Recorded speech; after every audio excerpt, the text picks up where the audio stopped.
அடானி அடானி சொல்லிட்டே இருந்தாங்க. இன்னைக்கு அந்த அடானி மூலமா தான் அந்த போர்ட் வந்திருக்குது. கழிவு, மனித கழிவை குடிநீர்ல சேர்க்கறது இந்த தமிழ்நாட்டில் தான் நடந்திருக்கு. ஓ நன்றி, அந்த பணம் வந்துருச்சு. பிரைவேட்டா எனக்கு நன்றி, பப்ளிக்கா இது. தமிழர்களின் மனோநிலை எப்படி இல்லை அப்படின்லாம் சொல்லுவாங்க. ஆஃப் பண்ண வேண்டாம்ப்பா, நான் டிஎம்கே பத்தி சொல்றேன், வச்சுக்காங்க. உங்களுக்கு போனோம் செய்தி, உங்க தலையத்துக்கு போனோம்.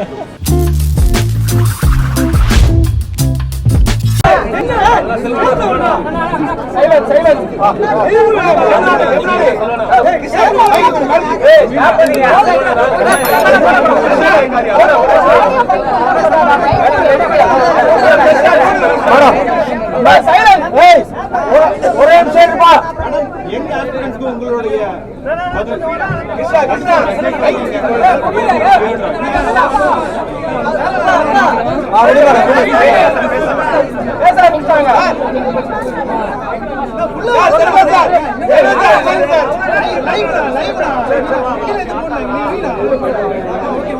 Shankar IAS academy, Shankar IAS அகாடமியில் இன்னைக்கு ஒரு நல்ல ஒரு நிகழ்ச்சி நடந்தது. இங்க பயிற்சி பெற்ற இளைஞர்கள் சென்ட்ரல் சிவில் சர்வீஸ் எக்ஸாமினேஷனில் தேர்ந்தெடுக்கப்பட்டு அவங்களுக்கு ஒரு வாழ்த்து கொடுக்கக்கூடிய நிகழ்ச்சி. இது ஒரு முக்கியமான நிகழ்ச்சி. ஏனென்றால் உலக அளவில் பார்த்தீங்கன்னா சிவில் சர்வீஸ், அதாவது கவர்மெண்ட்டுக்கு உதவி கொடுக்கக்கூடிய சட்டங்கள் புரிஞ்சு நம்மளுடைய கான்ஸ்டிடியூஷனை புரிஞ்சுக்கிட்டு ஒரு சிஸ்டமில் இந்த நாடு நடந்து வந்துட்டுருக்கு. அதில் இளைய தலைமுறை சேருது.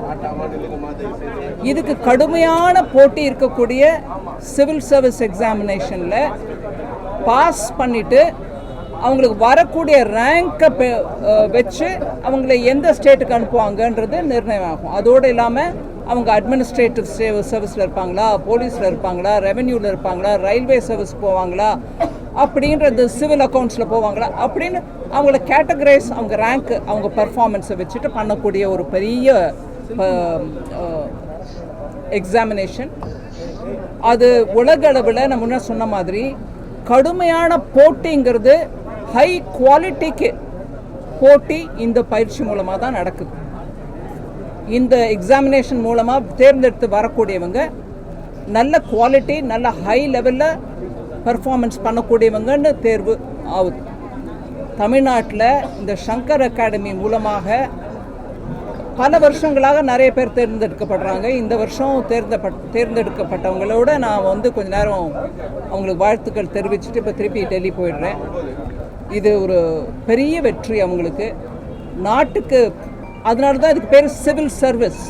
நாட்டுக்கு சிவில் சர்வீஸ் மூலமாக தொண்டு ஆற்றக்கூடிய அந்த வாய்ப்பு அரசு மூலமாக கொடுக்கப்படுகிறது. அதனால இந்த ஒரு எக்ஸாம் ரொம்ப முக்கியம். அதில் பயிற்சி பெற்று தேர்வானவங்க எல்லாருக்கும் என்னுடைய வாழ்த்துக்கள் நான் திருப்பி சொல்லிக்கிறேன்.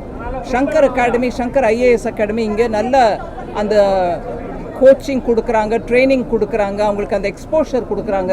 நல்ல ட்ரெயினர்ஸ், நல்ல டீச்சர்ஸ், முன்னாடி அனுபவம் இருக்கக்கூடிய சிவில் சர்வன்ஸ் அவங்க எல்லாம் இங்கே அவங்களுக்கு பயிற்சிக்கு உதவுறாங்க. அதனால இந்த நல்ல ரிசல்ட்ஸ் கிடைக்குது. இங்கே மக்கள்லாம் வரி செலுத்தக்கூடிய நிலைமைக்கு ஆளாயிட்டோம், கஷ்டப்படுறவங்களாங்க.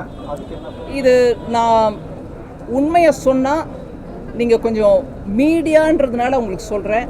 தயவு பண்ணி நான் சொல்கிறத நிஜமாக நீங்கள் உங்கள் ஆஃபீஸில் போய் ஆராய்ஞ்சு பாருங்கள். ஜிஎஸ்டி வந்த பிறகு தான் நம்ம மிடில் கிளாஸ் மக்களுக்கோ ஏழை மக்களுக்கோ அவங்களுடைய தினசரியில் உபயோகிக்கக்கூடிய பொருட்கள் மேலே வரி வந்துருச்சு அப்படின்ற அந்த வாதம் தப்பு. ஜிஎஸ்டி வரதுக்கு முன்னாடியிலேருந்தே வரி இருந்துச்சு. ஆனால் ஜிஎஸ்டி வந்த பிறகு நீங்கள் வந்த பிறகு நீங்கள் என்ன பண்ணீங்கன்னு கேட்டிங்கன்னா, முன்னாடி இருந்த வரி விகிதத்தை விட ஜிஎஸ்டி வந்த பிறகு வரி விகிதம் குறைஞ்சிருக்கு. அண்ட் இப்போ நடக்கிற முயற்சி, அதாவது குரூப் ஆஃப் மினிஸ்டர்ஸ் மூலமாக நடந்துட்டு இருக்கிற முயற்சி இன்னும் அதை குறைக்கிறதுக்கு தான். அதனால ஜிஎஸ்டி வந்த பிறகு தான் நம்மளுக்கு வரி வந்துருச்சுன்றது தப்பான வாதம். ஏன், அதுக்கு முன்னாடியும் இருந்துச்சு. ஆனால் கடைகளில் பில்லு கொடுக்கும்போது அதை காட்டியிருக்க மாட்டாங்க. இப்போ கடைகளில் bill central GST, state GST அப்படின்னு கிளியராக போட்டு உங்கள் கையில் கொடுக்கறதுனால நம்மளுக்கு இப்போ தோணுது, ஓஹோ இப்போ தான் நம்ம கட்டுறோமா, ஜிஎஸ்டி வந்த பிறகு தான் வரி கட்டுறோம் போல் இருக்கு அப்படின்னு தோணுது. தப்பது. முதலையும் இருந்துச்சு, இப்பவும் இருந்துச்சு. இப்போ நேர்மையாகவும் வெளிப்படையாகவும் அந்த பில்லில் நாங்கள் போடுறோம். இதை பாருங்க, இது இந்த ஐட்டம்க்கு 5% வரி, அதில் 2.5 மாநிலத்துக்கு போகுது, மீதி 2.5 மத்திய அரசுக்கு வருது. அதை போட்டு காட்டுறதுனால இப்போதான் வரி வந்துருச்சுன்னு நினைக்கிறாங்க. இல்லை, நான் மீடியாவை தயவு பண்ணி கேட்டுக்கிறேன், கொஞ்சம் மக்களிடையே இதை பற்றி உணர்வு, அதாவது இதை சரியான புரிதலை ஏற்படுத்த முயற்சி பண்ண வேண்டுமாக. ஜாதிவாரி கணக்கெடுப்பு வந்து நடத்தணும்னு மத்திய அரசு அறிவிச்சிருக்கீங்க. ஸோ வந்து திமுக கிடைத்த வெற்றி அப்படின்னு சொல்லிட்டு அவங்க கிளைம் பண்றாங்க, இந்தியா கூட்டணிக்கு கிடைத்த வெற்றி அப்படின்னு கிளைம் பண்றாங்க. அதை பத்தி முதல்ல ஜாதிக்கு வெற்றி திமுக தேடுதா? சமத்துவம் நாங்கள் மத்திய அரசு சென்சஸ்ல நாங்கள் கொண்டு வரோம்னு சொன்னோம். இன் பிரின்சிபல் அப்ரூவல் நாங்கள் கேபினெட்ல கொடுத்துருக்கோம். ஆனா அது எங்களுடைய வெற்றி எப்படின்னு சொன்னா, ஜாதியை பத்தி பேசவே கூடாது. டிஎம்கேல எல்லாத்துலயும் அரசியல் ரீதியா லாபத்தை தேடுறதுக்கு முயற்சி பண்ணக்கூடாது. தமிழ்நாட்டில் சமத்துவத்தை கொண்டாங்க. சென்சஸ் வரும் எப்படியா இருந்தாலும், அதுல இந்த டேட்டா வரும் எப்படியா இருந்தாலும், எல்லாருக்கும் அந்த டேட்டா வெளிப்படையா உதவுறதுக்கு தான் சென்சஸ் மூலமா எடுக்கிறோம். இன்னைக்கும் நான் தெருவில் போகும்போது போர்டு பாக்குறேங்க, ஜாதி பேருடன் பேரு இந்த தமிழ்நாட்டில் இன்னைக்கும் இருக்குது. ஜாதி விவகாரத்தில் இன்னைக்கும் கழிவு, மனித கழிவை குடிநீர்ல சேர்க்கறது இந்த தமிழ்நாட்டில் தான் நடந்திருக்கு. நாங்க நல்லா முன்னேறிட்டு இருக்கோம், வடக்குல சில ஸ்டேட்ஸை பாருங்க முன்னேறல அப்படின்னு சொல்றீங்களே, அந்த ஸ்டேட்ல கூட இந்த மாதிரி மனித கழிப்பை கொண்டு போய் தண்ணியில குடிக்கிற தண்ணியில சேர்க்கல. மத்திய அரசு இன்னும் நிதி கொடுக்க மாட்டேங்குது, இருந்தாலும் தமிழகம் தொடர்ச்சியாக முன்னணியில இருக்குன்னு சொல்லி முதல்வர் சொல்லிட்டு இருக்காரு. நான் ஒவ்வொரு முறையும் பேசிட்டு தான் இருக்கேன், எவ்வளவு நம்ம கொடுக்குறோம், எவ்வளவு கொடுக்கல, எல்லா ஸ்டேட்டுக்கும் எப்படி கொடுத்துருக்கோம். எனக்கு பிரைவேட்டா சில மெம்பர் கிட்ட, அதாவது ஆளுங்கட்சி இங்க இருக்கக்கூடிய ஆளுங்கட்சி கிட்ட இருந்து மெம்பர் கிட்ட இருந்து நான் பேர் எடுக்க விடும்போது அவங்க கிட்ட இருந்து மெசேஜ் வருது, நன்றிங்க, வேலை வாய்ப்பு திட்டம் இருக்கு பாருங்க, கிராமப்புற வேலை வாய்ப்பு திட்டம் மன்ரேகா, அதுக்கும் பணம் கொடுத்துருக்கோம். ஓ நன்றி, அந்த பணம் வந்துருச்சு. பிரைவேட்டா எனக்கு நன்றி, பப்ளிக்கா இது நீங்க புரிஞ்சுக்கிட்டா சரிதான். சிபிஎஸ்சியில் படிக்கக்கூடிய ஸ்டூடெண்ட்ஸுக்கு 3rd, 5th and 8th 30 மார்க்குக்கு கீழே வாங்கினா ஃபெயில் பண்ணுங்க, ஆல் பாஸ்ங்கிற சிஸ்டமே வேணாம்னு சிபிஎஸ்சி சொல்றாங்க. இதுக்கு வந்து கடுமையான ஒரு எதிர்ப்பு தமிழ்நாட்டிலேருந்து வந்திருக்கு. பாஸ் ஆனாதான் குழந்தைக்கு ஃபியூச்சர் அப்படின்றதுனால எல்லாரையும் பாஸ் பண்ண வச்சுட்டு, அதில் கூட ரொம்பவே இன்னும் ஒரு வருஷம் படித்தாதான் இந்த பிள்ளைக்கு நல்ல ஒரு அறிவு, அதாவது அந்த அளவு லேர்னிங் கிடைக்கும் அப்படிங்கிறத கூட யோசிக்காம எல்லாரையும் பாஸ் செய்யறதுனால மாத்திரம் சைக்காலஜி இம்ப்ரூவ் ஆகுன்றது இல்லைங்க. படிப்பின் குவாலிட்டியை பற்றி யோசிக்கணும். அதுக்கு ஒவ்வொரு மாநிலமும் கூட முயற்சி எடுக்கணும். படிப்போட குவாலிட்டி குறைய பிள்ளைகளோட எதிர்பார்ப்பும் ஜாஸ்தியாகுது. அதுவும் அந்த மனநிலையும் யோசிங்க. அவங்க காலேஜுக்கு வரும்போது ஏங்க நாங்கள் குவாலிஃபை ஆகுறதில்ல ஐஐடின்னு யோசிக்கும் போது, அப்போ குவாலிட்டி என்னாச்சு, எல்லாரையும் ஒட்டு மொத்தமாக பாஸ் பண்ணிட்டே போகிறதுனால. அதனால இதெல்லாம் பிளாக் அண்ட் ஒயிட் பதில் சொல்ல முடியாதுங்க. அந்த விஷயத்தை இன்னும் அந்த நிபுணர்களோட உட்காந்து பேசி முடிவெடுக்கணும். தொடர்ந்து எந்த ஒரு திட்டம் தமிழ்நாட்டில் செயல்படுத்தினாலும் மத்திய அரசுக்கு எதிராகவே சட்டமன்றத்தில் தீர்மானம் நிறைவேற்றாங்க. எப்படி பார்க்குறீங்க நீங்க எப்படி பார்க்குறீங்களோ அப்படிதான், நீங்க கேள்வியில் எப்படி பார்த்தீங்களோ அப்படிதான் நானும் பார்க்குறேன். எந்த ஒரு செயல்பாட்டுக்கும் இங்கே ஒரு தீர்மானம் வந்துடும், இல்லை இதை நாங்கள் ஒத்துக்க மாட்டோம், எங்கள் தமிழர்களின் மனோநிலை எப்படி இல்லை அப்படின்லாம் சொல்லுவாங்க. மேடம், தமிழகத்தில் கிரானைட் ஊழல்களை கொண்டு வந்த முன்னாள் ஐஏஎஸ் அதிகாரி சகாயம் ஐஏஎஸ் உயிருக்கு ஆபத்துன்னு சொல்லி வெளிப்படையாக சொல்லியிருக்காரு. நேர்மையாக இந்த வழக்கு விசாரிக்கப்படணும். யார் விசாரிச்சுட்டு இருக்காரு? இல்லைங்க, நீங்க அந்த கேள்வி என்ன கேட்கக்கூடாது. விசாரணை செய்யறது தமிழ்நாட்டில், விசாரிக்கப்படுவது ஒரு அதிகாரிய, இன்னும் 4-5 பேரை. அவங்கள ஒரு பயம் வருது, எனக்கு ப்ரொடெக்ஷன் வேணும்னு கேட்குற மாதிரி நீங்க சொல்றீங்க. ஸோ விசாரணை ஃபேராக நடந்துச்சுன்னா அந்த பயம் இருக்கக்கூடாது. அதிமுக பாஜக கூட்டணி ஊழல் கூட்டணி, அந்த கூட்டணி தோல்வி கூட்டணி, கட்டாய கூட்டணி அப்படின்னு முதலமைச்சர் சட்டப்பேரவை உட்பட அவர் செல்லக்கூடிய இடங்கள்ல எல்லாம் வந்து சொல்லிட்டு இருக்காரு.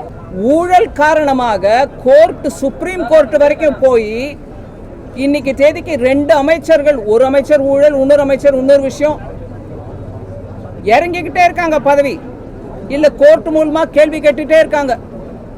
அப்பேற்பட்ட கூட்டணியை நடத்துற மாண்புமிகு முதலமைச்சர் அவர்கள் எங்க கூட்டணியை பத்தி பேசினா எனக்கு கொஞ்சம் என்ன புரியலைங்க. இது யாரை பத்தி பேசுறது? இங்கிலீஷ்ல ஹூஸ் கோட்டிங் த பைபிள்னுவாங்க, நான் அந்த வார்த்தையை உபயோகிக்கல.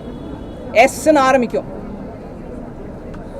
இல்லைங்களா, நம்ம எல்லாருக்கும் புரியும். அந்த மாதிரி இருக்குது வேற விவகாரம். உங்க கூட்டணியில ஆஃப் பண்ண வேண்டாம்ப்பா, நான் டிஎம்கே பத்தி சொல்றேன், வச்சுக்காங்க. உங்களுக்கு போகணும் செய்தி, உங்க தலையத்துக்கு போகணும்.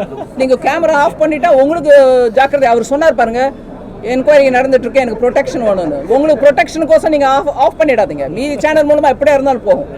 வைங்க, ஆன்ல வைங்க. அதனால ஊழல் கூட்டணிக்காரங்க எங்க கூட்டணியை பத்தி பேசினா எனக்கு சிரிப்பு வருது. சரிங்களா? கிளம்புறேன், ஃப்ளைட்டுக்கு நேரம் ஆயிடுச்சு. தொடர்ச்சியா பிஜேபி கவர்மெண்ட் வந்ததுக்கு பிறகு கார்பரேட்டுகளுக்கு மட்டும் வரி சலுகை கொடுக்குறாங்க ஒரு குற்றச்சாட்டு இருந்துகிட்டே இருக்கு. உண்மையாவே கார்பரேட்டுக்கான வரி சலுகை கொடுக்கப்படுதா? அது குற்றச்சாட்டு எதனால வந்துட்டே இருக்கு? என்ன ப்ராப்ளம்? அவங்க தமிழ்நாட்டுக்கு நான் பணம் கொடுக்கலன்ற குற்றச்சாட்டையும் வச்சுட்டே இருந்தாங்க. நான் வந்து ஒவ்வொரு தினமும் தொண்டை கிழிய சொல்லிட்டே இருக்கேன், நம்பரையும் கொடுத்து சொல்லிட்டு இருக்கேன், பேப்பர் உங்க எல்லாருக்கும் டிஸ்ட்ரிபியூட் பண்ணிட்டே சொல்லிட்டு இருக்கேன், கொடுத்துட்டு தான் இருக்கோம்.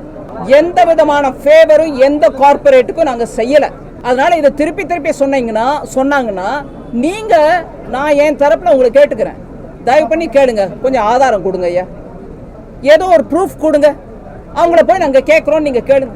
தமிழ்நாடு கூட தான் முதலீடு வருது, இங்கே வந்து கார்பரேட் வைக்கிறாங்க பிசினஸ். இவங்க ஏதாவது கொடுத்துருக்காங்களா அவங்களுக்கு?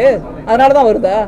நாடு முழுவதும் கொள்கை சரியா இருந்துச்சுன்னா, நாடு முழுவதும் ஒரு ஸ்டேபிள் கவர்மெண்ட் இருந்துச்சுன்னா, நாடு முழுவதும் டாக்ஸ் பாலிசி சாதகமா இருந்துச்சுன்னா, எல்லாருக்கும் சாதகமா இருந்துச்சுன்னா அந்தந்த பிசினஸ் வளரும். பிரதமர் ஐயா கேரளால போய் விழிஞ்சம் போர்ட்டை இனாகரேட் பண்றாரு, சி போர்ட்டை. உலக அளவில் அந்த போர்ட்டுனால நம்ம நாட்டுக்கு பெருமை. ஆனா இத்தனை நாளா சொல்லிட்டு இருந்தவங்க யாரு? அடானி சொல்லிட்டே இருந்தாங்க. இன்னைக்கு அந்த அடானி மூலமா தான் அந்த போர்ட் வந்திருக்குது. உம்மன் சண்டி அவர் இன்னைக்கு இல்ல, அவர் மறைந்த தலைவர். நான் அதனால அவர் பேர் எடுக்கிறதுக்கு என்ன மன்னிச்சுக்காங்க.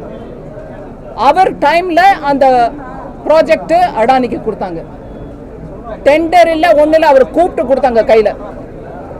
அப்படி செஞ்ச காங்கிரஸ் இன்னைக்கு தமிழ்நாட்டில் உட்கார்ந்துட்டு இருக்கும்போது கூட்டணியில இந்த மாதிரி கார்பரேட் கொடுத்துட்டேன்னா அது கார்பரேட் கொடுத்ததா இல்லையா?